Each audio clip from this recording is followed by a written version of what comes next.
But in our little book here, we have a warning on it that it's sort of like a cosmetic warning on a prescription drug or something. This presentation may prove damaging to the comfort of closely held presuppositions. And we don't try to play favorites. We'll have something in this briefing to offend everybody. So we'll do what we can there. And so our ministry has really based on two discoveries.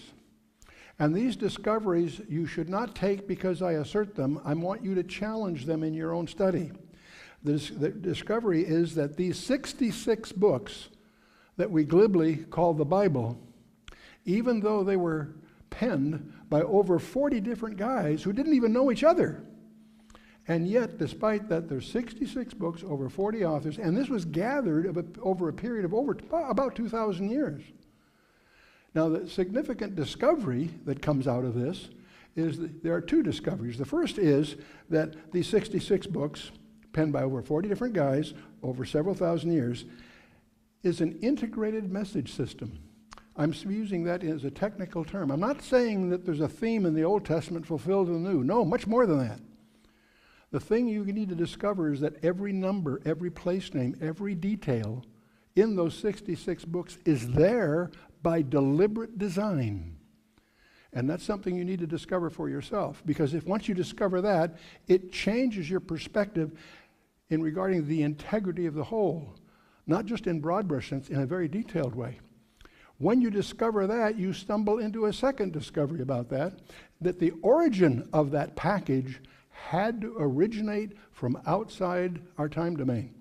It has supernatural origin, and you can prove that very simply by doing just what I said.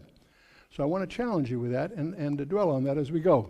So one of the places we're going to go, now I know this is going to make some people nervous here, but just bear with me, are there hidden messages in the Bible? And that is mentioned several places. One way is in Proverbs 25:2. It's the glory of God to conceal a thing, and the duty or honor of kings to find them out. So I'm going to show you some of those things as an example. Let's start with the riddle. We all know who's the oldest man in the Bible. Anybody? Who's the oldest man in the Bible? Anybody? Methuselah. Good for you. He lived 969 years. And yet he died before his father. Does that bother you? He's the oldest man in the Bible, but he died before his father. See, everybody forgets who his father was. And so his father was Enoch, right? Now, Enoch's an interesting guy. We know quite a bit about Enoch, strangely enough. When he was 65 years old, something happened in his life which caused him from that day on to walk with God, whatever that means. Okay? What happened there? Something else you need to understand. The flood of Noah did not come as a surprise. The flood of Noah was preached on for 4 generations. And Enoch was told that as long as his newly born son is alive, the judgment of that flood would be withheld. And that's why he named him Methuselah. As you analyze that word in the Hebrew, it comes from a root, muth, which means his death. It occurs 125 times in the Old Testament. And the verb shalach, which means to send forth, to bring or send forth. The name Methuselah actually means, from the roots, his death shall bring. And it's interesting, as you study your Bible, Methuselah lived 187 years, and then he had a son by the name of Lamech. And Lamech when he was 182, he had a son by the name of Noah. And we know that it was in the 600th year of Noah that the flood came. In other words, Methuselah's life was a duration of God's mercy, but it got to a point when the judgment came. So he fulfilled that prophecy. You girls, can you imagine raising that kid? Every time he caught a cold, the entire neighborhood would go into panic. As long as he's alive, everything's fine. But when he died, the flood came. Now, what's interesting about this is, when you get to Genesis chapter 5, we tend to sort of skip over it. Genesis 1 and 2, the creation, that's great stuff. Genesis 3 is the seed plot for the whole Bible. Genesis 4, the murder, and so forth. And Genesis 6 on is the flood of Noah. Genesis 5 is one of those chapters you have a tendency to skip over. I mean, what is it? It's just a genealogy of 10 guys, okay? Adam, Seth, Enosh, Kenan, Mahalalel, Yared, Enoch, Methuselah, Lamech, and Noah. The problem with Genesis 5 is that it's not translated for you. Most of us are operating from an English translation. In this case, those names are transliterated. The meaning isn't there. It's an approximation of how they pronounced it. And so we don't know how to deal with it. See, what do names mean? My legal name is Charles. What does that mean? Nobody knows. It's been lost. People have different conjectures, but no one's quite sure. Many of us in this room probably have names that were just given to us by our parents because it appealed to them at the time. It doesn't necessarily carry significance. But in Hebrew, it's a whole other thing.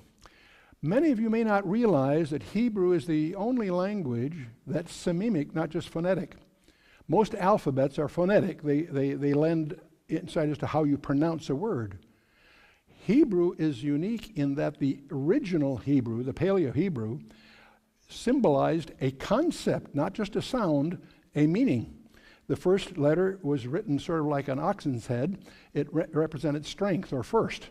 Aleph, that's what it originally meant. After the Babylonian captivity, Hebrew adopted a boxed form that we see today. It's lost its roots from its original Paleo-Hebrew. The Hebrew department of the University of Arizona pointed out to me that if they teach the kids the Paleo-Hebrew letters, which will remind them of the meaning of the letter, they can end up, that takes maybe an hour to learn, they can read about 80% of Hebrew, because Hebrew verbs especially, but Hebrew words are based on a 3-letter root. And if you know the alphabet, the meaning of the alphabet, you can know what the word will mean.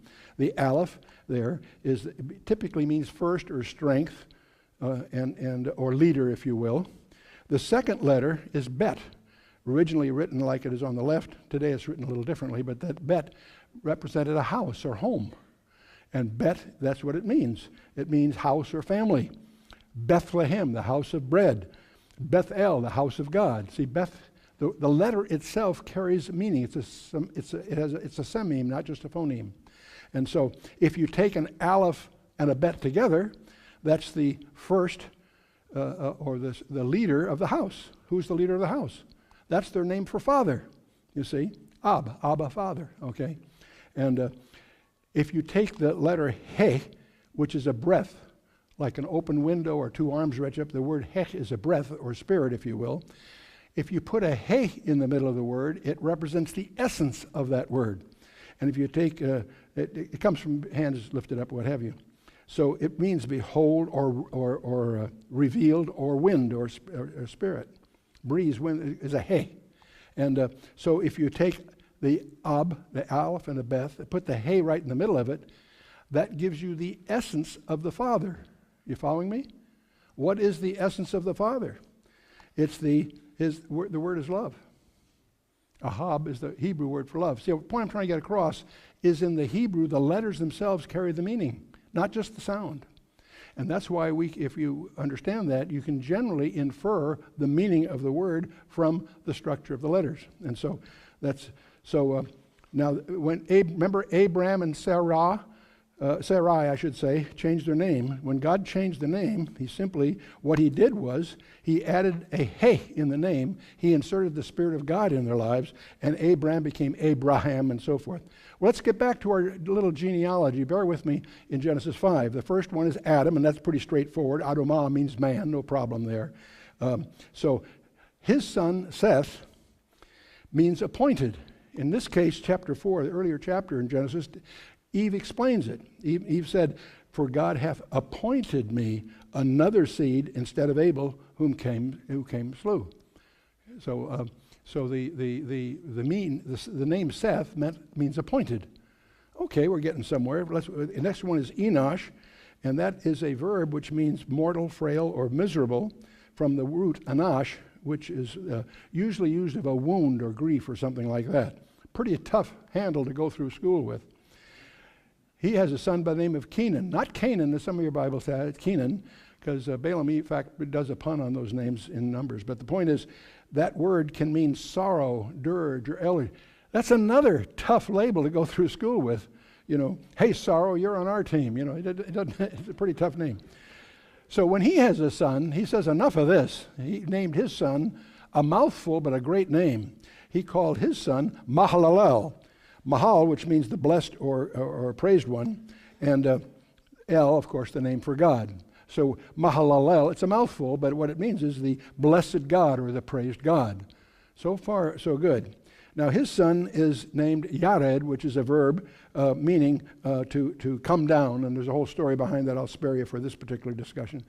And he has a son by the name of Enoch, which we mentioned already, but what does the name Enoch mean? It turns out it's an academic term.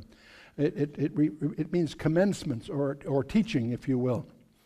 And Enoch, of course, as I said before, had a son by the name of Methuselah, and of course that was his death shall bring, and that was the year when he dies is the year the flood came. We went through that. He has a son by the name of Lamech, and this is a case where the root is still available to us in our English. The root there, we see it in lament or lamentation, and Lamech means despairing. It's a root that implies despairing. And Lamech has a son by the name of Noah. How many of you have heard of Noah? I have about 60%, Graham. That's great. Okay, I'm kidding, of course. Okay, Noah. So it's derived from the Hebrew word nacham, which means to bring relief or comfort. In fact, comfort or rest is what the term implies. And in fact, his father says he calls his name Noah, saying, "The same shall comfort us." The name Noah means comfort or rest. Okay, so you've been with me so far. We have a genealogy here then of 10 people: Adam, Seth, Enosh, Kenan, Mahalalel, Yared, Enoch, Methuselah, Lamech, and Noah. Let's not transliterate it, let's translate it. What do those names mean? Well, Adam means man, Seth means appointed, Enosh means mortal, Kenan means sorrow, Mahalalel means the blessed God, Yared means shall come down, Enoch teaching, Methuselah his death shall bring, Lamech the despairing, and Noah comfort or rest. Man's appointed mortal sorrow. But the blessed God shall come down teaching that his death shall bring. Whose death? God's death. Man is appointed mortal sorrow, but the blessed God shall come down teaching that his death shall bring the despairing comfort or rest. Wow, every time I do this, I get goosebumps. Now, there's no way, this has several implications. There's no way you'll ever convince me that a group of Jewish rabbis conspired to hide a summary of the New Testament Christian gospel in a genealogy in the Torah? No way. This also tells you that God's plan for man was not a knee-jerk reaction to a surprise. He and the Son planned the redemption before the foundation of the earth. Ephesians 1:4 will confirm that to you, and there's other passages, of course. Breathtaking insight by paying attention to the text. I've studied the Bible for about 65 years, and all through those years, I often had to change my views as I learned more. But in summarizing all that, I was stunned to realize that every time I had to change my views about the text, it was always in the direction of taking it more seriously than before. As an information scientist, I've now learned that the key is precision. Be precise with words. You sometimes have to be even more precise than your translators were. You need to do a little bit of homework.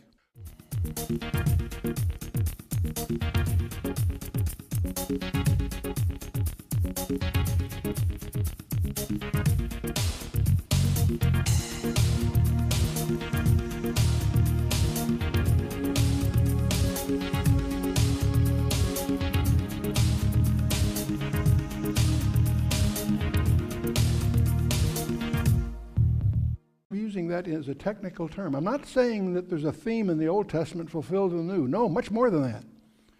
The thing you need to discover is that every number, every place name, every detail in those 66 books is there by deliberate design. And that's something you need to discover for yourself, because once you discover that, it changes your perspective in regarding the integrity of the whole.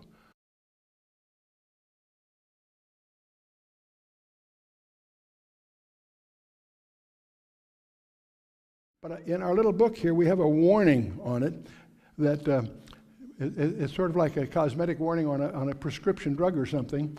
This presentation may prove damaging to the comfort of closely held presuppositions. And we don't try to play favorites. We'll have something in this briefing to offend everybody, not just in broad brush sense, in a very detailed way. When you discover that, you stumble into a second discovery about that the origin of that package had to originate from outside our time domain. It has supernatural origin, and you can prove that very simply by doing just what I said. So I want to challenge you with that and to dwell on that as we go. So one of the places we're going to guys who didn't even know each other, and yet despite that there's 66 books, over 40 authors, and this was gathered over a period of about 2,000 years. Now the significant discovery that comes out of this is that there are two discoveries. The first is that these 66 books, penned by over 40 different guys over several thousand years, is an integrated message system. So we'll do what we can there. And so our ministry has really based on two discoveries. And these discoveries you should not take because I assert them. I want you to challenge them in your own study. The discovery is that these 66 books that we glibly call the Bible, even though they were penned by over 40 different